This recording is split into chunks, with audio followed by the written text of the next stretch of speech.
Break के बाद आप सभी दर्शकों का अन्नदाता में स्वागत है। किसान भाइयों, राज्य के जो किसान मछली पालन कर रहे हैं, मौसम के अनुरूप इसका आहार प्रबंधन करना चाहिए, क्योंकि बदलते मौसम के साथ मछलियों की खुराक में परिवर्तन होता है, जिसके बारे में अधिकतर किसानों को सही जानकारी नहीं होती, जिससे मछलियों का विकास ठीक ढंग से नहीं होता है।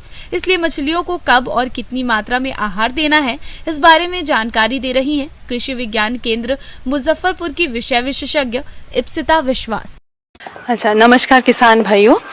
आज हम लोग मत्स्य पालन में आहार प्रबंधन क्यों करें और किस तरह करें, इसके बारे में विस्तृत बताएंगे। फिर और हमारे देशों में भी अनेक राज्य में बड़े बड़े पैमानों पे मछली पालन हो रहा है, और इस तहत अगर हम अच्छे से अच्छा प्रबंधन करते हैं आहार की ओर, तो हम लोगों का क्या होगा, कम समय में मछली में अच्छे से अच्छे वृद्धि मिल सकती है। तो वो तभी मिलेगा जब हम सही आहार को सही समय चयन करेंगे। तालाब में प्राकृतिक आहार के लिए गोबर, चूना और रासायनिक उर्वरकों का प्रयोग किया जाता है। इन चीजों का प्रयोग तालाब में मछली डालने से पहले और बाद में किया जाता है।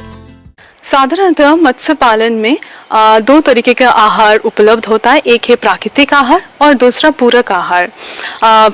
पानी या जलजीव में ज़्यादातर जो नेचुरल जितना भी आहार है वो मिलता है हम लोगों को प्राकृतिक रूप से, जैसे उर्वरक देकर, एक आप अपना जैविक उर्वरक, नहीं तो रासायनिक उर्वरक डालकर।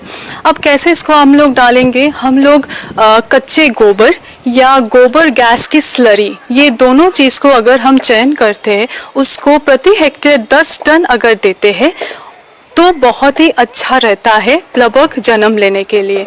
और साथ ही साथ अगर रासायनिक के बात करें तो यूरिया और सिंगल सुपर फॉस्फेट 200 और 300 केजी प्रति हेक्टेयर प्रति साल। तो इस हिसाब से हम लोग तीनों चीज़ को चयन करते हैं प्राकृतिक आहार उपलब्ध करवाने के लिए मछलियों के लिए। देखा गया है कि गोबर गैस की स्लरी कच्चे गोबर से बेहतर प्राकृतिक प्लवक का जन्म देता है। प्राकृतिक प्लवक दो समूह के होता है, एक है वनस्पति और दूसरा जंतु। ये दोनों समूह के जो प्लवक है वो छोटे से छोटे मछली बहुत आसानी से इसको ग्रहण करते हैं और इसको पचन क्षमता भी उसको बढ़ा देते हैं, ताकि हम लोगों का जो स्पॉन या फ्राई मछली हो, इसको आसानी से ग्रहण करने के बाद विकास की ओर ज्यादा वृद्धि मिल जाता है। शुरुआत में गोबर की खाद और चूना डालते हैं और अन्य उर्वरकों का प्रयोग किया जाता है। फिर जब तालाब में प्राकृतिक आहार बनने लगता है, तब मत्स्य बीज डाला जाता है। नेक्स्ट, पूरक आहार के लिए जितना भी प्राकृतिक आहार है वो हमेशा वृद्धि के लिए खास नहीं होता है। जब वो प्रौढ़ या प्रजनक मछली की ओर बढ़ता है तो उस समय में हम लोग को पूरक आहार देना है।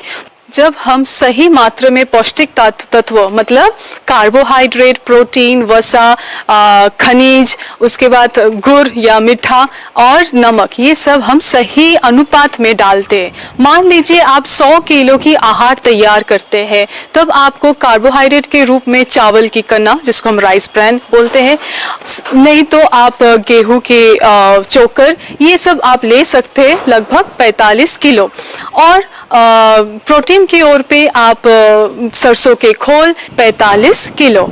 साथ ही साथ हम डालेंगे 6 किलो मछली की चूर्ण, मतलब फिश मिल या फिर बोन मिल यानी हड्डी के चूर्ण। ये सब अगर हम मिलाते हैं तो हमारा कितना आ गया, 90 और 6 96 किलो। और 2 किलो हम डालेंगे गुड़ और 2 किलो डालेंगे खनिज लवण, मतलब विटामिन मिनरल मिक्सचर। इसको पूरा मिलाकर हम लोग क्या करेंगे, इसको आटे की तरह हम डो बना लेंगे, गूंथ कर इसको गोलाकार बनाएंगे। कभी कभी बहुत सारे किसानों क्या करते हैं, अगर आपके पास अंगुली का मछली है और वो मछली बड़ा बड़ा डेला से मछली ग्रहण नहीं कर पाता है वो आहार, तो हम लोग गुट्टी का, जैसे सेवई आप लोग बनाते हैं तो उसको हैंड पेलेटाइजर बोलते हैं, तो वो हैंड पेलेटाइजर के सहारे हम लोग मछली को गुट्टिकाएं बनाकर छोटा छोटा पीस में काट कर उसको हम डाल देते हैं तालाबों में, सुखाकर तालाबों में डाल देते हैं। अब जब हम पूरक और इसके आहार के बाद हम नेक्स्ट आते हैं, बहुत सारा आप रेडीमेड खाना भी उपलब्ध है बाजार में, जैसे फ्लोटिंग फीड की ओर या सिंकिंग फीड की ओर, कि उसका जो आप जब दाना देते हैं तो वो तभी मतलब बहुत ही आधा घंटा के अंदर ही वो सब नीचे आ जाता है। तो इसी कारण फ्लोटिंग फीड का मतलब थोड़ा महंगा आता है और सिंकिंग फीड की तुलना में।